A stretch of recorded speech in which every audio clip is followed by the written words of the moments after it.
Blow Up. Quoi Blow Up?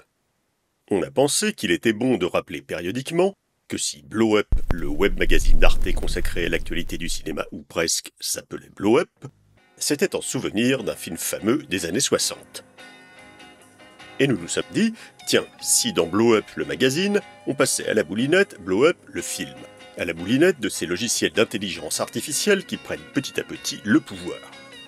Nous allons donc récapituler scène après scène tout ce qui se passe ou presque dans Blow Up le film, mais en l'illustrant par des images toutes nouvelles, générées grâce au fameux logiciel d'intelligence artificielle Midjourney, dont le boulot est de créer de toutes pièces des images fixes à partir de leur définition écrite.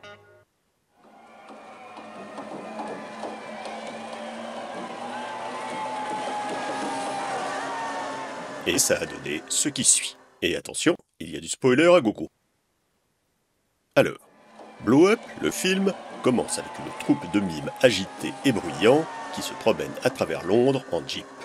David Hemmings, jeune photographe à la mode, sort d'un asile de nuit, où il a pris une série de photos des sans-abri qui y étaient hébergés.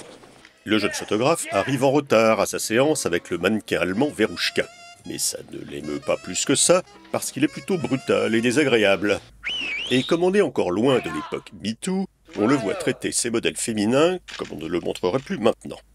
Il va rendre visite à son voisin peintre abstrait, qui découvre toujours après coup des choses cachées dans ses tableaux. Le photographe se promène dans sa Rolls, équipé d'un radiotéléphone, et il rentre dans un magasin d'antiquités dont le vendeur est encore moins aimable que lui. Et il finit par pénétrer dans un parc peu fréquenté, où il s'aventure à photographier un couple au loin. Vanessa Redgrave en chemisier à carreaux et un monsieur un peu plus âgé. La dame en chemisier à carreaux s'en aperçoit, ça semble fortement lui déplaire, et elle réclame les pellicules au photographe, qui refuse. Le photographe achète une grosse hélice en bois chez l'antiquaire devant le parc, et il part montrer ses photos de l'asile de nuit à son agent dans un restaurant. Là, un homme roux l'observe à travers la fenêtre et file en courant. La femme du parc rejoint le photographe à son studio et lui réclame à nouveau les pellicules. Elle semble prête à tout pour les obtenir, et elle les obtient, sans savoir que c'est le mauvais rouleau qui lui a été donné. Mais de son côté, elle donne un faux numéro de téléphone au photographe, et elle repart. Entre-temps, un coursier a livré la grosse hélice en bois.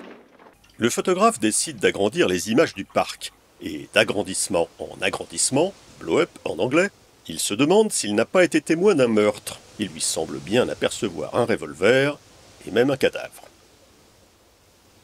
Deux jeunes filles arrivent dans le but de se faire photographier, et le photographe en profite pour faire preuve de ses manières cavalières des années 60, dans une séquence qui est restée célèbre, mais sur laquelle nous ne nous appesantirons pas, pour les raisons exposées plus haut.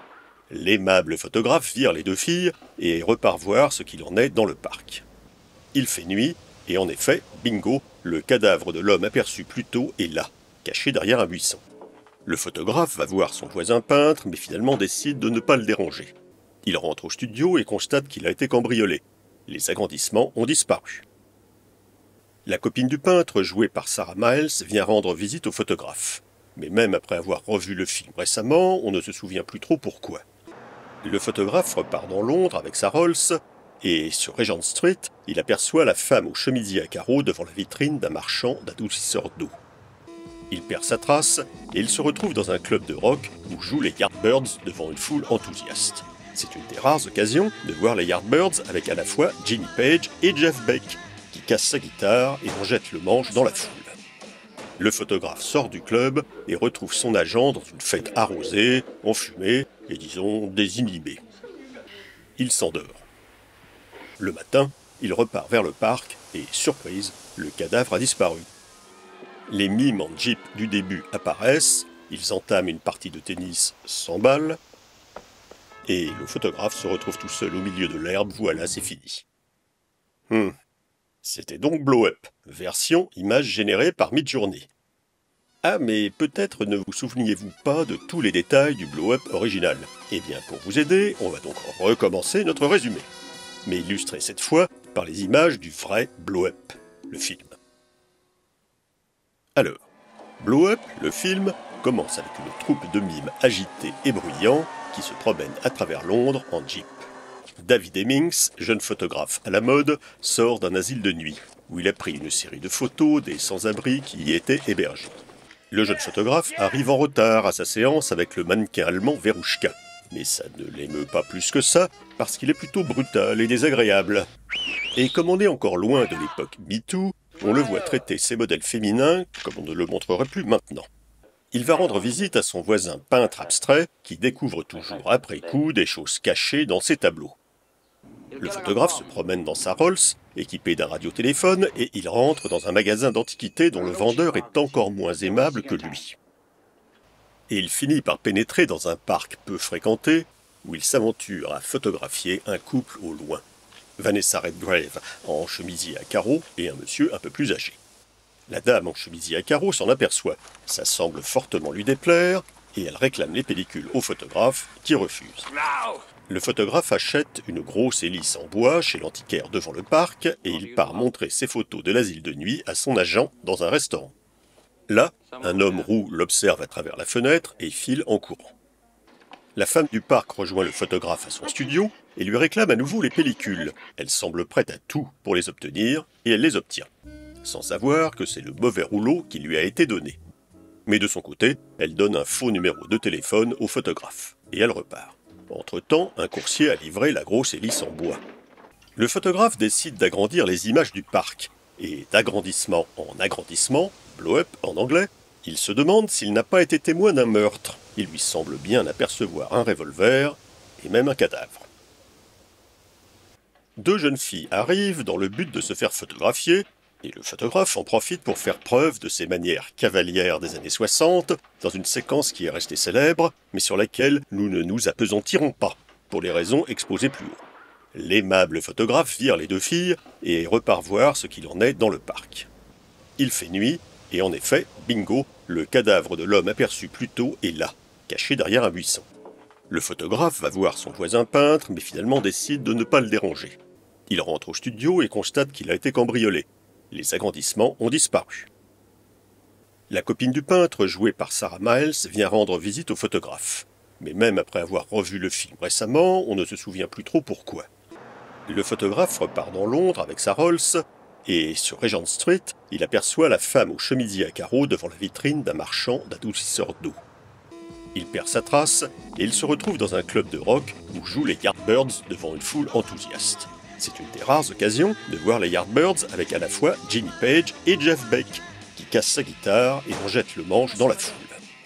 Le photographe sort du club et retrouve son agent dans une fête arrosée, enfumée et disons désinhibée. Il s'endort. Le matin, il repart vers le parc et, surprise, le cadavre a disparu.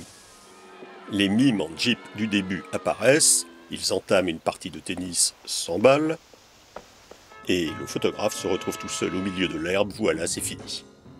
Et maintenant qu'on s'est bien remémoré Blow Up, on a eu une autre idée diabolique. Histoire de vérifier s'il était si malin que ça, on a demandé à un autre logiciel d'intelligence artificielle, le célèbre ChatGPT, de nous raconter le scénario de Blow Up, en lui demandant simplement « Écris le résumé complet du film Blow Up, scène après scène ». Et ChatGPT nous a sorti sa propre version du scénario de Blow Up, en anglais. Un nouveau scénario que nous avons injecté dans un troisième logiciel d'intelligence artificielle nommé Visla, qui, lui, se charge d'illustrer ce qu'on lui donne à manger avec un peu n'importe quoi pris dans des banques d'images variées. On ne sait pas si on est très clair. Alors, en tout cas, on balance le texte, on choisit la fausse voix anglaise qui va lire tout ça. Tiens, la voix de Mia, par exemple. On garde la petite musique proposée automatiquement, et voilà ce que ça donne, il y en a pour 4 minutes 30. Blow Up is a 1966 film directed by Michelangelo Antonioni. The film opens with the sound of a tennis match in a London park. A young fashion photographer named Thomas, played by David Hemmings, is taking pictures of a couple. He becomes disinterested in his work and wanders off. He takes candid photos of a homeless man and a woman in the park. Thomas returns to his studio. He photographs a group of models. He is surrounded by the glamour of the fashion world. He appears detached and bored with his work. He dismisses the models after the shoot. Thomas visits a bookstore. He buys a collection of antique photographs. He returns to his studio. He starts examining the photos. He engrosses the images. Thomas attends a party at his friend Bill's, played by John Castle, apartment. He takes more candid photographs of the guests. One of the guests is an attractive woman named Jane, played by Vanessa Redgrave. Another guest is a mysterious man who seems to be watching him. Back at his studio, Thomas develops the photographs from the park and the party. He enlarges one of the images. He believes he has captured evidence of a murder in the park. He zooms in on the photo. He remains uncertain about what he has seen. Thomas becomes obsessed with the photograph. He returns to the park.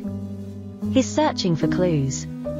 He finds the woman from the park, played by Sarah Miles. He follows her to a rundown building where she is staying. Inside the building, Thomas discovers a man's dead body. Shocked and frightened, he leaves the building. He returns to his studio. Thomas tries to contact the police about the murder. He is hesitant to reveal that he might have captured evidence of it in a photograph.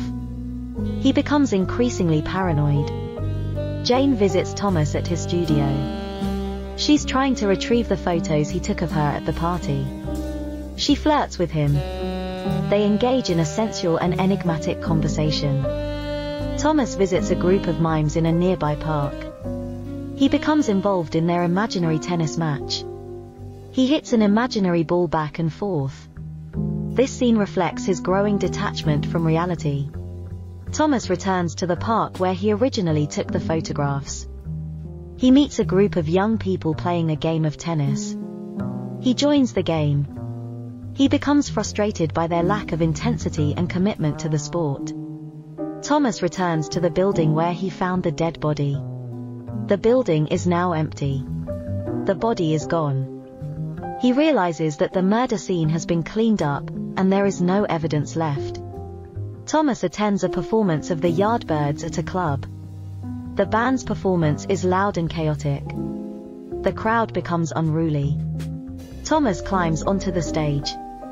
He tries to capture the frenzy with his camera. After the concert, Thomas returns to his studio. He finds Jane waiting for him. She seduces him. They spend the night together. The next morning, Thomas wakes up. He finds Jane gone. He goes back to the park. He finds the body of the homeless man from the beginning of the film. It is unclear if this is the same murder victim. Thomas returns to his studio. He starts furiously tearing apart his photographs. He tears apart the one he believed showed evidence of the murder. He throws the pieces out the window. They scatter in the wind. The film ends with Thomas wandering back to the park. The sound of the tennis match continues. He picks up an imaginary tennis ball. He looks off into the distance, lost in thought. The film fades to black. Blow Up is known for its ambiguity and exploration of perception and reality. Blow Up leaves viewers to draw their own conclusions about what really happened in the story. Bon, d'accord. ChatGPT s'est un peu mélangé les pinceaux dans son scénario, mais pour se faire pardonner, il nous a généré une bonne quarantaine d'autres versions de l'histoire de Blow Up, toutes différentes, et avec parfois des improvisations mystérieuses, comme celle-là. The next day, Thomas goes to a park, but the couple from his photos is no longer there. He finds a mysterious propeller on the ground. Thomas attends a Vermeer exhibition at a museum and observes a man with a camera. Mais on s'est dit qu'on allait peut-être s'arrêter là, et ne pas vous montrer aujourd'hui les 40 versions pondues par ChatGPT. Captured evidence of a murder. It's late for a photo However, shoot with the more Blow more Up is a investigation. Michelangelo back at his Michelangelo. Sauf si vous réclamez, hein.